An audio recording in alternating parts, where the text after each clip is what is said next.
Good morning, everyone, and welcome to episode 27 of Builders Talk. And I've been thinking a lot about the industry shutdowns and, like I'd mentioned last week, what do we need to do to ensure that our businesses are not as vulnerable? So let's start the conversation to get the changes happening. What can we do to make these changes and put our businesses in a better position?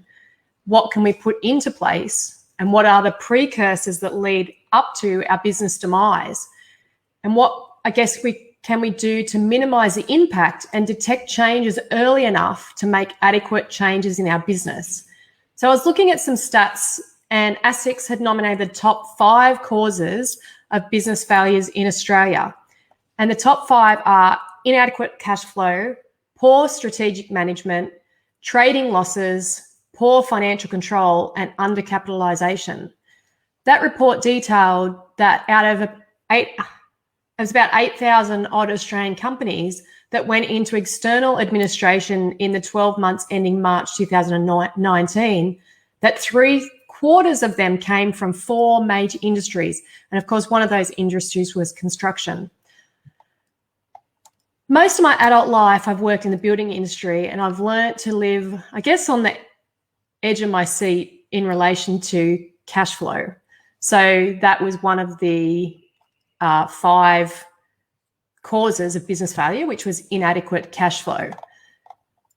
So builders are legislated to only take a minimum deposit, and it could be anywhere between 10% and as low as 5%, depending on the state that you live in. In Queensland, we are legislated to only get a 5% deposit to start the construction process. So I think in New South Wales, you can get 10%. And I do sit on the Queensland Master Builders Committee, and we've been advocating to increase that percentage, as we believe that's not sufficient and leaves the builder exposed to cash flow issues right from the get-go. You know, when we build a client's home, we're purchasing materials and supplies and paying for trades prior to getting a payment from the client.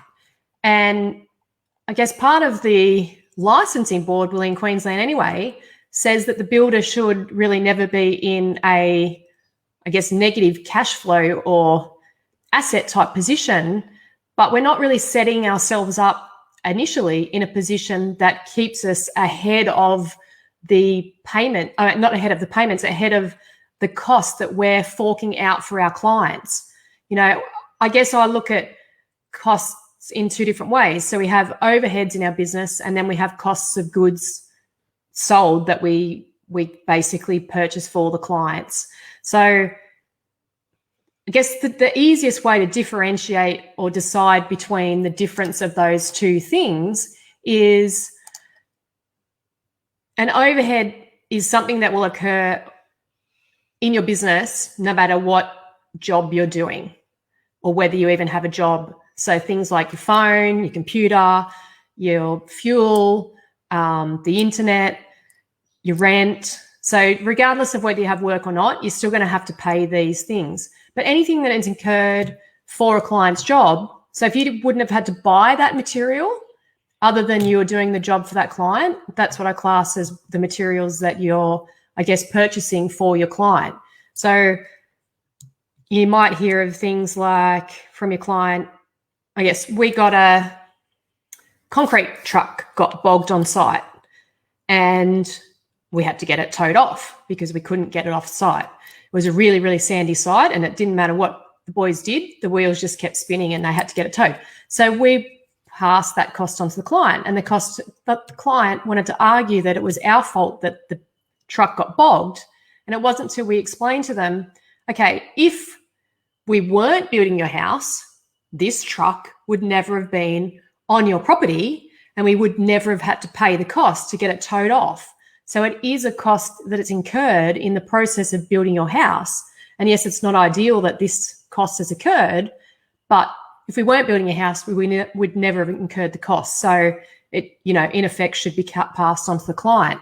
So when we start, the building process, and we're not getting much in the way of materials paid for via deposit, we're starting with limited capital. And this is why the licensing board wants to make sure you do have enough capital to float these costs until you get your progress payment in from your client. So you can only access those funds from our clients once the work's been completed. So we're starting on the back foot, as that 5% deposit really only covers the preliminary costs to get the home ready to start construction. So engineering, certification, application fees to council, your insurances that you need to pay that are mandatory to actually get the project started. So we're purchasing those materials and paying for labour and employees, the client's work prior to that being paid. So it's important for our cash flow to have supplier accounts with end of month 60-day payment terms, or the best terms we can get. Hi Amber, how you going? Good to see you today. The idea is that we should have got the homes to a payment stage prior to the date of these accounts being due.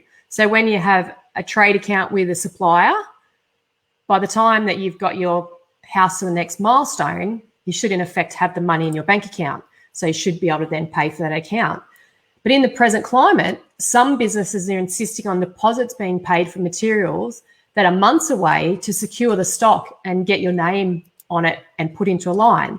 So say frame and trusses, there's months waits, but they're wanting deposits to make sure that they're not ordering those materials, and then your client might turn around and pull out of the contract, or something might happen. So those businesses are trying to secure money, and you're trying to, I guess, secure the job, and we're potentially paying out that money earlier than we would. So it's causing cash flow issues within some of the businesses.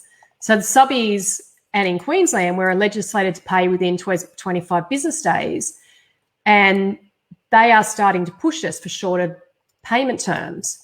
We're having to deal with subbage shortages, and we're being backed into a corner with some asking for terms as short as 7 days, or even on invoicing, or they'll walk and go to another builder that's offering to pay them on better terms. And that's, I guess, especially happening at the moment. I read a post this morning in one of the builders' Facebook groups where a builder was asking how can he keep his subbies on schedule. His jobs are being pushed back as they aren't sticking to his schedule, and he was asking for advice on how he could keep them on track. He said he pays them on time, if not earlier than they asked, but he can't seem to keep them on his job. And unfortunately, it's difficult at the moment, and the only advice I had for him was to ask those subbies why aren't they able to get to his job site? What is holding them up? They are just as busy as us at the present. And the post sounded like he was looking for a way to incentivize them, which I don't think is the answer. Otherwise, it becomes expected and part of what they expect you to pay them. I just have a long memory, and when the work slows down and they come back asking for favors, we might think twice about who we stay loyal to. It might be time for a change. You might find someone better. We often like to stay in a place of familiarity, but often that doesn't really serve us well. We need to probably at the moment step out of our comfort zone to achieve what we want in our business and life. And it's imperative for builders to do everything they can to get cash in for every job as quickly as possible. So how can we do this? And the way to do this is we have to really run a tight ship. I've spoken about tightening the efficiency of our business previously, and in today's tech environment, there are tools out there that can help you scale your business without adding in as many expensive overheads. I've spoken about programs like Builders Trend and Co-Construct as programs that can really help you tighten up not only your overheads in your business, but it also gives you the ability to have more predictable progression when scheduling all of your works in progress. Builders will typically pay for the best nail gun or the best power saw or a laser level, and all of these tools allow you to work more efficiently on the building site. But builders often aren't willing to pay for the tools they need in the business to keep them more efficient in the office, or for doing the paperwork that will help them become more efficient. A nail gun as opposed to a hammer and nails, a power saw as opposed to a hand saw, or a laser level as opposed to a water level or a dumper level.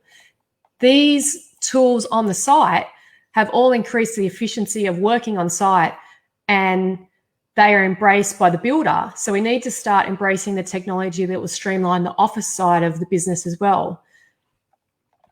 There are things that I guess are also noticeable.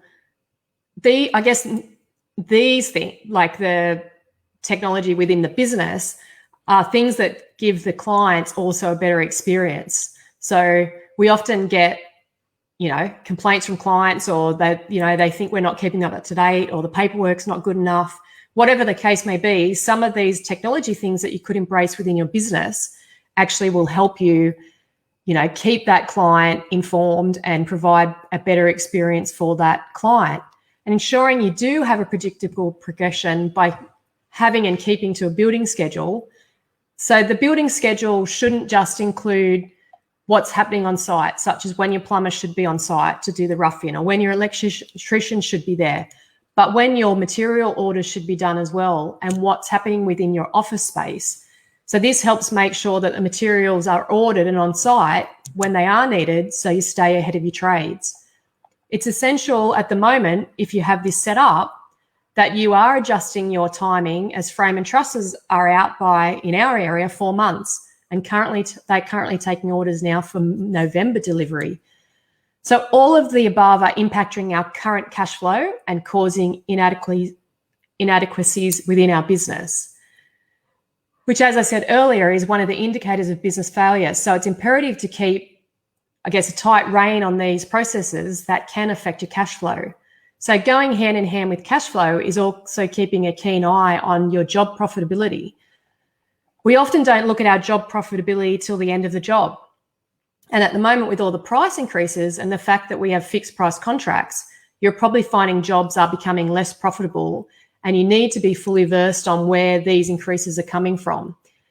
By this, I mean, what costs areas are mostly affected? Are you down in windows? Is it plastering? Obviously, timber and framing and trades are putting their prices up significantly, which is impacting your bottom line and impacting the cash flow.